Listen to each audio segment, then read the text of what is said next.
Welcome back. I'm the Dongla, and these are the internet friends. Everybody say hi and introduce yourselves. Hi.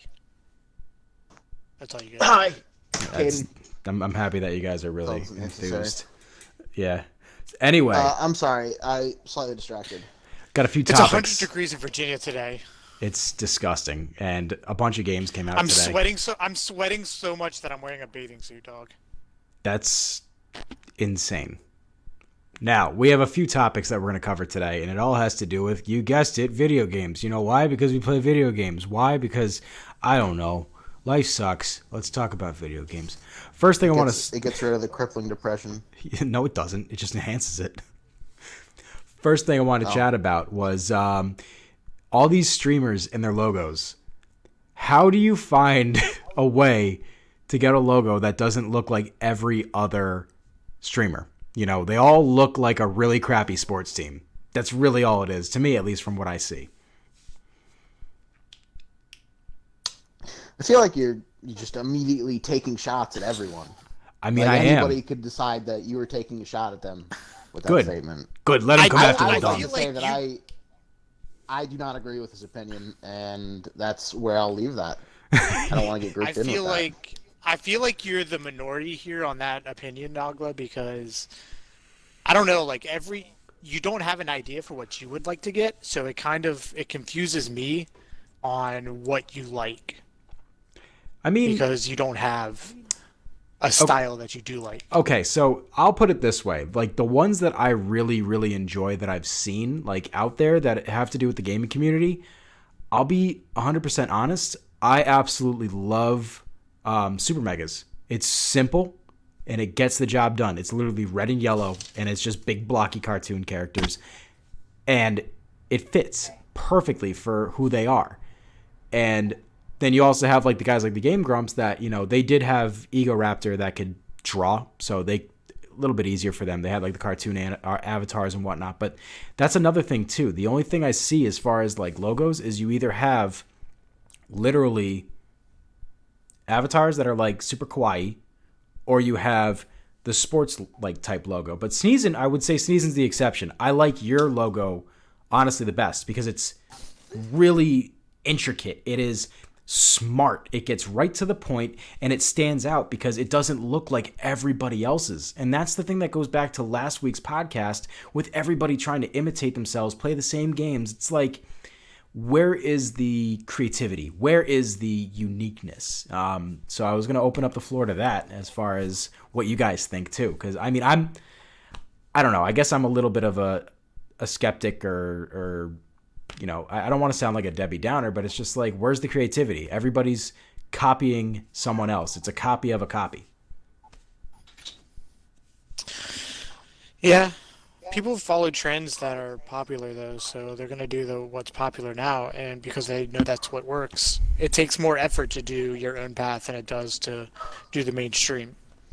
So people like us that are kind of trying to follow our own path, we have to put in day-to-day grind every day, do these podcasts, do the recording sessions, do the 2 times a week streams per person, and it puts a toll on your body and your mind where when you just try to go the Fortnite route or the Apex route and be just plain good at games and boring as a person, for some reason that sells.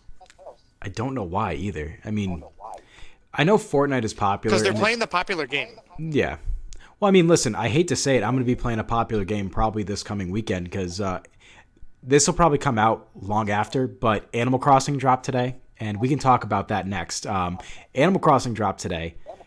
Huge on Twitch right now. It is in the top 3 at least of people playing it, and I don't care if I get viewers or not. I am excited to play an Animal Crossing game for the first time since I was in middle school.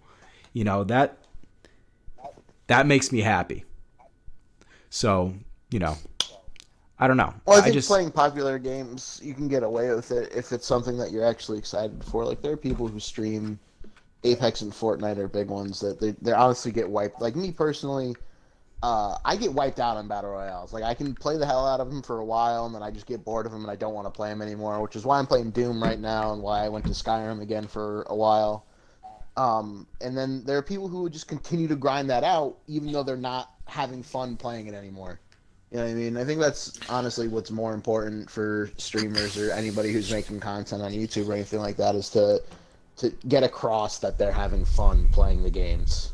Oh yeah, and that's why I stick with I stick with you guys because you guys make me happy on stream. B, I play games that I do like, and it's like I don't really care if I'm gonna get viewers or not. I mean, we played Smash last night to maybe 4 or 5 people, and I had a grand time. I didn't care if people were watching or if they weren't watching, but I think you get a lot of these streamers that are really just caught up in the flavor of the month, and that actually brings me into my next topic I wanted to talk about.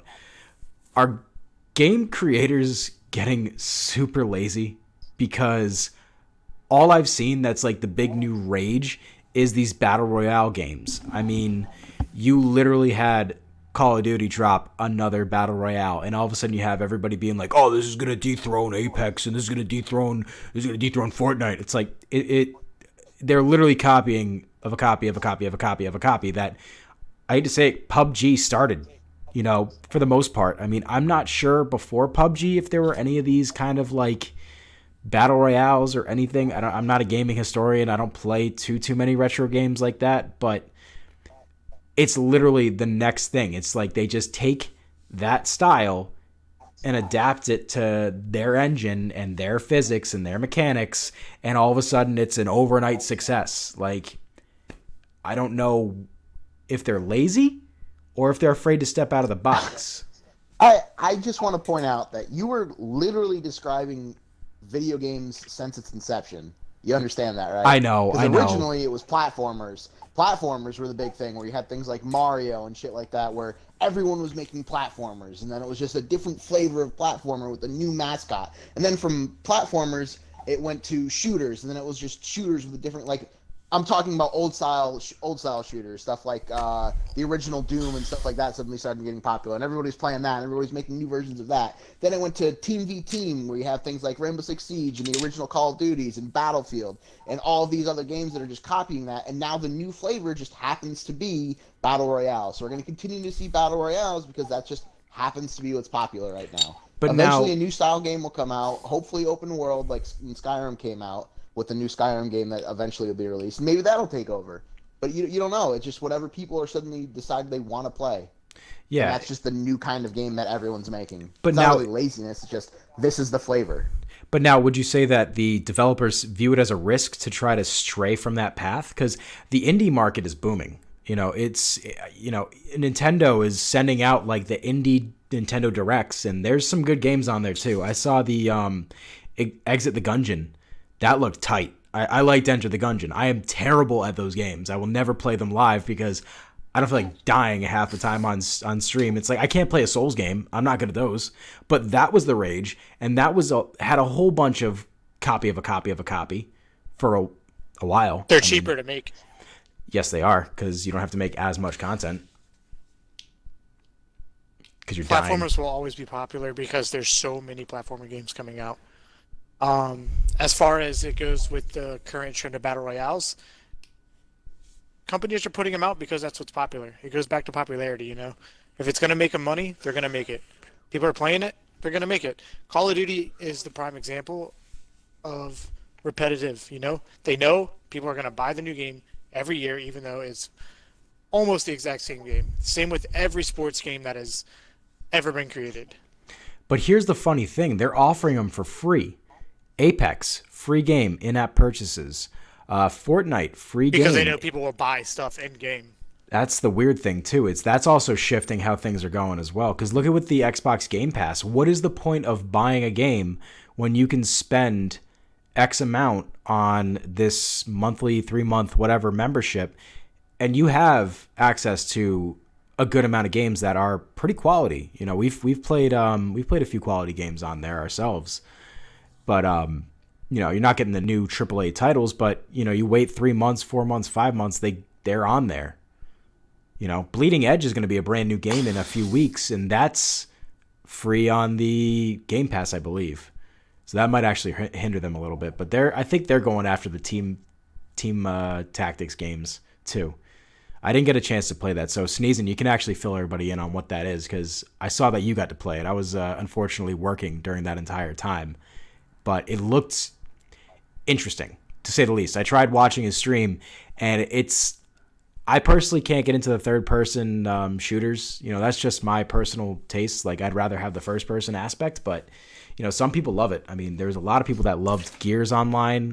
Fortnite is third person. It's so anyway. Sneezin, what is Bleeding Edge? What is it all about? Do you think it's going to be decent?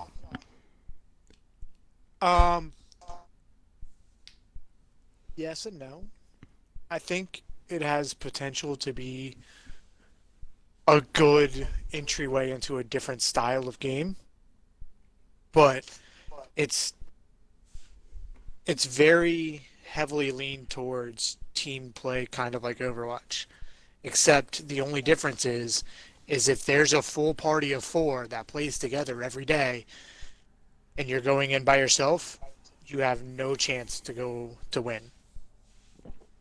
That is the only downside that I've seen so far. I did not play the recent beta that just dropped this past week, though, so it could have changed a little bit. They could have nerfed some people and buffed some people, but from what I saw when I played the original beta was if you're playing a good team that plays together, there's no chance you're going to win if you're going in by yourself. Well, it also seems like a sharp learning curve, too. Off-putting. I know it's probably off-putting, but it's like the same thing with Overwatch. You just learn a character and you're good. Is this the same type of thing? Yes. Yeah. Okay. It's a little more simple, I think. Sorry, I'm trying to do stuff on the computer as well. It's all good. It's a little more simple. Like I said, it's only 4-on-4 instead of the 6-on-6 that we're used to with Overwatch, but it's pretty much the same concept. It brought it back to a third person instead of the first person, so you get more range of the actual play field, which is kind of nice. You get to see a little bit more of what's going on around you. Okay. And everybody has, their quote-unquote ultimate ability. If they charge it up enough, they get to use an overpowered ability. And then they have their regular abilities and just regular basic attacks. The only difference is it's mainly a brawler, which is kind of off-putting to me because I'm not very good at brawly type games. Well, that's the way a shooting type of person. That's the way Overwatch is kind of headed now too. It's a straight up brawl. I mean, they took a little bit. Yes, they took Brig out this week, which made me sad because she's perfect in this new meta, I guess, of what Overwatch is, and it became a brawl. It's a brawl in there for any of those matches. Like it's literally people like jumping in on each other. It's kind of very reminiscent of how it happened in the beginning too. Like Overwatch in its early days was a brawl. Like people were jumping in on each other. It was like dive comp. When I came into the game, dive comp was like a thing, and dive comp sucked because D.Va and Winston were overpowered as well as all the other characters. It was just like so out of whack. But that's what I think, Bleeding Edge, if it's a straight up brawl, it might be different. But these team games to me too, like I look at when people play Apex or when people play these other Battle Royale games, how much, they joke about the whole, big brain move, big brains. You watch Dr. Disrespect come and play Overwatch, and he was getting smacked because he didn't know how to play the game or play with his team. To me, it's like, do these team-based games actually require a little more thought than just straight-up luck of what you can find on the ground, and if you land in a certain place, and if you're, what do you think of that? I mean, there's a lot of thought process that goes into most of the... It's just a different kind of thought process. When you're playing Battle Royales, placement and where you are in comparison to the enemy is the most important thing that you should learn early on, right? It's just... And whereas Overwatch, there's placement, but it's completely map-based, and it doesn't really matter as much where the other team is coming from when you're defending. You just want... Or attacking, rather. This is the area that you want to attack from. You're going to push this direction. Maybe you have somebody else go a different way. Whereas in Apex, you have to determine what kind of people they have, what their capabilities are. If they have a Gibraltar, you have to push from different angles so you can get around his gun shield. Depending on what enemy ults are, if you have guys who can defend, you have to try to kill them from afar, whereas if they don't, you can push up. There's more like placement involved, and it's just a different kind of thought process for those different games. At least that's what I think. What the hell's going on? So what do you think, Sneezin? Because you play both, and you're good at both, so. Yeah.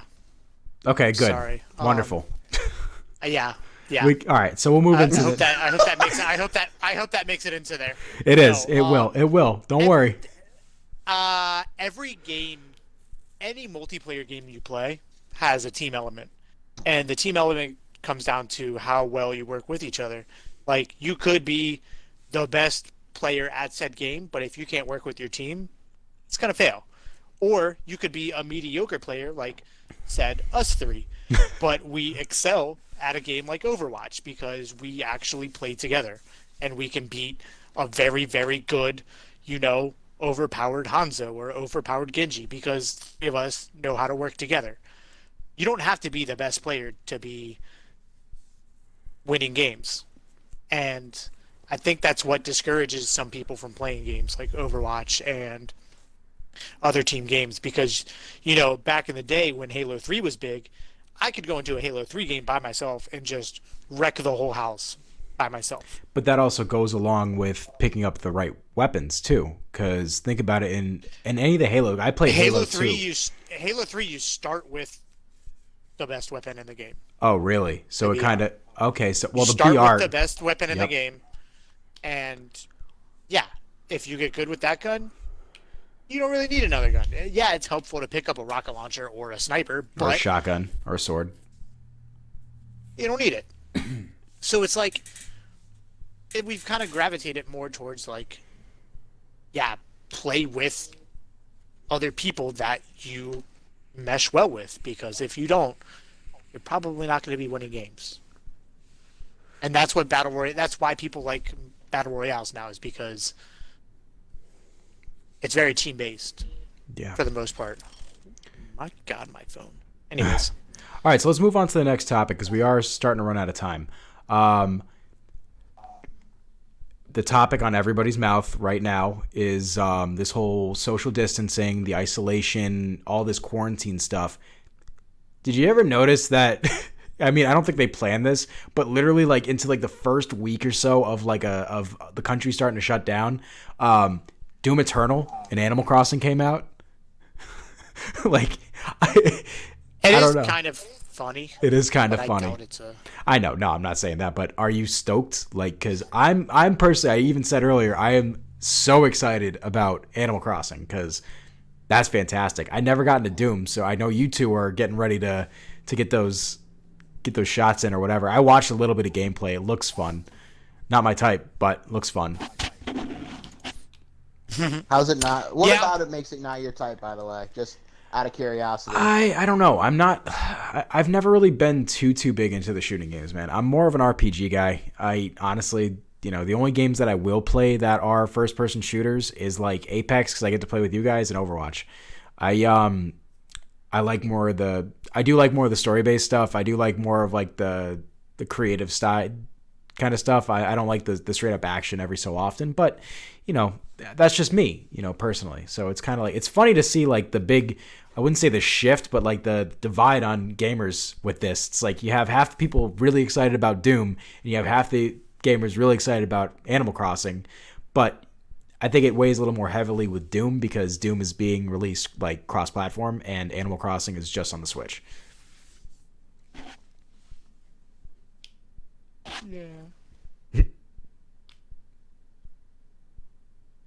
I don't have a Switch currently. I know I'm kind of failing as a human being, so it's okay. It's kind of hard for me to chime in on the whole Switch thing. Yeah, but you can still chime in on Doom because it still is I think it's going to be a bigger commercial success just because it has more outlets it can be reached to.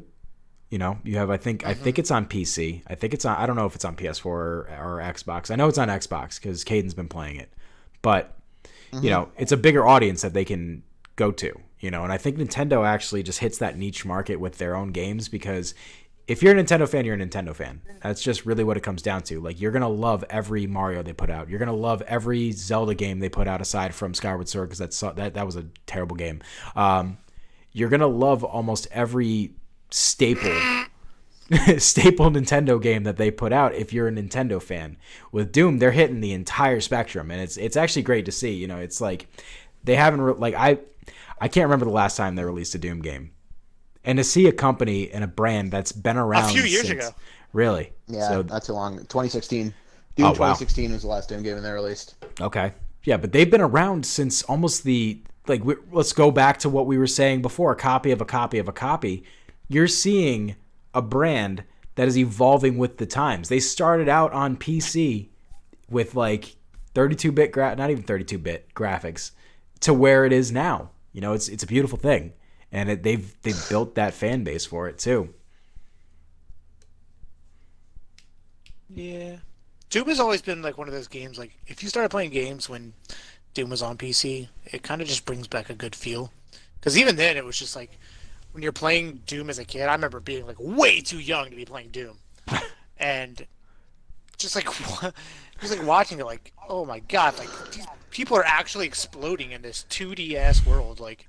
Yep. Yeah. This is awesome. And then now it's just amped up way more than it ever should have been, and it has no business being as just. It's awesome. It's fantastic. It's how people eat certain foods and it's called comfort food. That's what Doom has done to us now. It's you play Doom and it's just this is exactly what I wanted. All right. Way to go, guys! I feel good about this. They just hit the nail on the head. It's because it's very straightforward too. It's you run, you point, you shoot, shit explodes. Awesome. I miss those types of games. And it puts out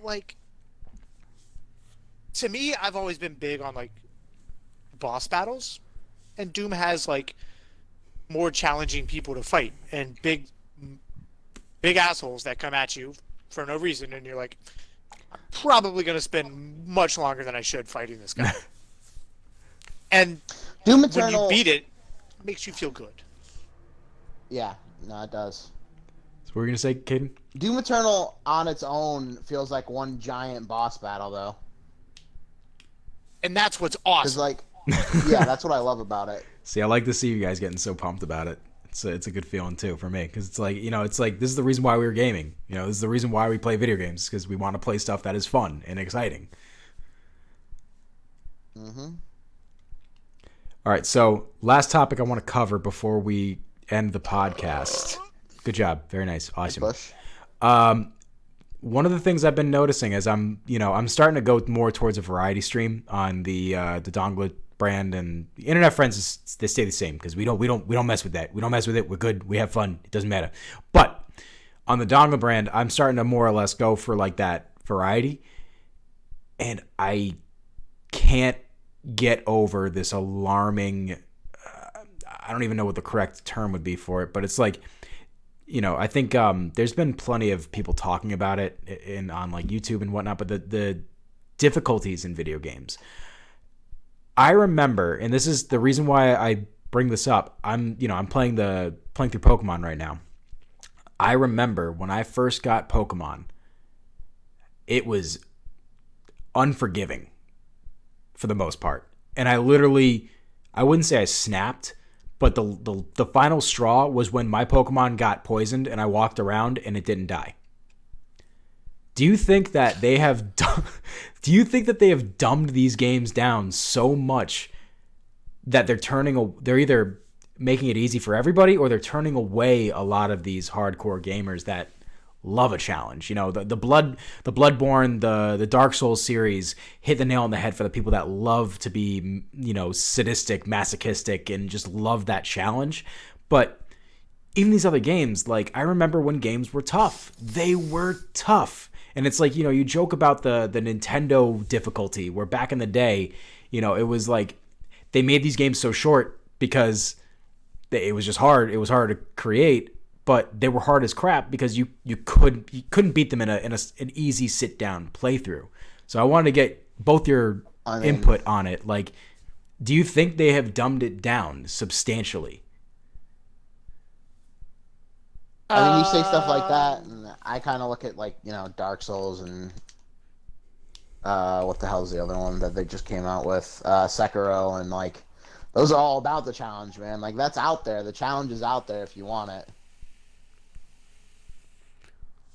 Yeah. And then I don't know, man. Like, I feel like down here. Pokemon Sun and Moon were pretty fun and kind of challenging, but that might just be me. They took out a lot in that game.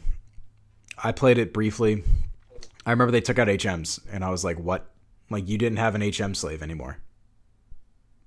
Well, I personally, I like that change. I do too, but at the same time, I don't.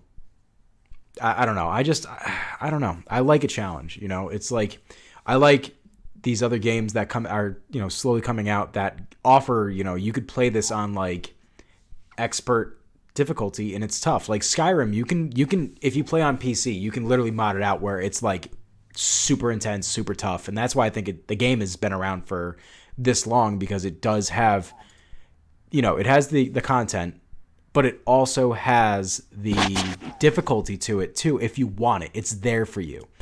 But in a lot of these AAA titles that I'm seeing, the difficulty is just set for everybody. Like Pokemon, I would love to kick up the intensity on it. Yes and no. Take a hard stance, Sneezin. I am. No, you're not. I feel like you haven't played regular single-player campaigns because they still add that extra level of difficulty in there when you start the game off. Yeah, it really depends on what game you're playing, man. If you're playing a single-player campaign or any campaign, really based game, they still add that level of difficulty. Even when we were playing those event missions in Overwatch, do you want to play normal? Yeah. Hard? Expert? Whatever the last one is. Legendary. Most games have that. Yeah, most games have that level of, is this shit too easy? Well, try this, motherfucker. Oh, you can't say it on YouTube. Oh, God, we're going to get banned. Ah, Jesus. But most games have that now, and it's just how you like to play. No, that's true. So they're more or less catering to play styles, too. They're at least giving the option. Yes. Like, and for a no long offense, time, but a lot like, of people. yeah. Go ahead. No offense, but Pokemon is geared towards kids. Yeah, so is Fortnite. What's your point? But they're only Fortnite is a battle royale. It gets harder with the people that are in the game. So can we get a Pokemon? I think the end result of this is we need to start a petition for a Pokemon battle royale. God, no. It's called Pokemon Stadium, but that's a topic for a It's not a Pokemon Anyways, battle royale. Pokemon's geared towards kids, and they're only going to make it but so hard because that is true. Kids. And then you got games like Doom, which kids. If you're a legitimate parent, you will never let your kid ever step foot in a room while Doom is on. Yeah. But like GTA 5. Yeah, exactly. But like, you know what I'm saying? Like, Doom is geared towards adults and people that play games, and Pokemon's geared toward kids. That's where that difficulty also implies. They dumbed down Pokemon because they realized it's more of a kid's game. There just happens to be a big niche of people like us that still like Pokemon. Yeah. Also kind of adult. So anyway, let's do I'm a child at heart. Closing statements from each of you. We're going to start with Caden. What? All right, What? I Caden. don't Good have a job. closing- Good a job. We're closing closing. statement. We're shutting down the podcast. It's over. It's over for the day. It's done. I just wanted to get a closing statement from you. So if I'm not going to get a closing statement from you, remember, everybody, go to twitch.tv/the Dongla, THA_Dongla, and do a follow or give a subscribe. I don't care. My buddies Sneezin and Caden always play with me. So you're going to get these guys, and they're just going to crucify me like always. So anyway, thank you guys for coming on the podcast. I appreciate it. Always an awesome back and forth of ideas. Say goodbye to everybody, I guess. Bye. Goodbye, everybody. Goodbye, everybody. Adios.